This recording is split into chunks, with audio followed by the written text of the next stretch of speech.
Okay, ladies and gentlemen, welcome to the newest edition of what y'all been missing, man. I go by the name of Oddisee. I thank y'all for being here. Anybody got the album? I know my means, I know my how, I rip my city. Don't try to see that's how it's never get it quickly. Yeah, about another man's grind. It's all about. Y'all know my steez, I know my style, I keep it gritty. Y'all know my means, I know my how, I rep my city. No time to stick in time is now, I get it quickly. Y'all don't care about another man's grind. It's all about. Alright, you're here with HipHopAuthority, and we're here with Oddisee. What's going on, man? Not much, just came from your record release party. The new album, people hear what they see in stores now. Tell us a little bit about the inspiration for the album. This album was really inspired by lots of things, mainly the city that you see right here.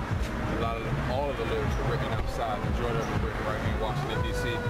And I just kind of observed life and noticed that what I saw, I wanted to reflect the music for people to hear. And that's kind of how the title spawns, digging beneath the surface and reading between the lines. And I really wanted to make music that was based on reality, but not necessarily my own. But like hip-hop oftentimes is stuck in the reality of the artist versus the reality of everyone. So I just wanted to kind of challenge that. You have a lot of socially conscious songs on this album, such as American Greed and The New Superficial. What inspired those songs? I wrote American Greed on the Supreme Court steps, and I just saw congressmen and lawyers coming in and out, and it just hit me that they casually shook hands and decided the fate of the world. You know, a lot of the plight and imbalance in the world was decided by them, and it just seemed so casual. Who knew what they were talking about? My imagination went wild on what, you know, they could be conversing. And me, superficial, I just observed behavior. I observed the man struggling to talk to his significant other on the phone while he was drunk. It made me question, you know, how they always say that there's truth, you know, and when someone's inebriated. And I just wanted to tackle a subject matter that related that, because I think a lot of people don't relate to it. Now, talk about your album release party that you just performed. You're working with a band. Is this going to be what you're going to do on the whole tour? Yes, I plan to tour everywhere with my band. This album was produced predominantly with live instrumentation, so I wanted to maintain the integrity of the record and bring it to life. So I thought it would do it an injustice to do a PA. So I recruited some of my closest friends, some of the most talented people I know to play in my band. And yeah, we're sounding good. I'm excited to tour. What are the tour specifics? Do you have a lot of dates lined up and things like that? Or spot shows right now? Right now through the summer, the spot shows. September we tour Europe.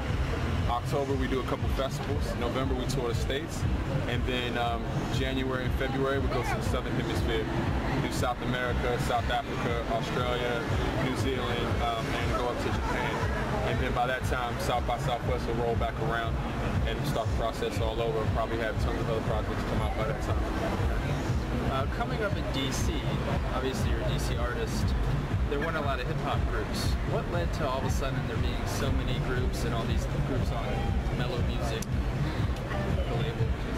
I think once the DMV forged its own identity as DC, Maryland, and Virginia, and stopped looking at it as a separate thing, forging of that identity gave us a style. And once that style was born, artists had something to gravitate to define themselves. I think it became easier to be defined. DC is a geographically challenged place right in the middle of the East Coast. We're not quite southern, we're not quite northern. And I, for years, kind of divided any effort to unite a musical scene that a lot of people were really influenced by Southern hip-hop, or people who were influenced by New York hip-hop, but what was us? And I think that question started to be answered in recent years.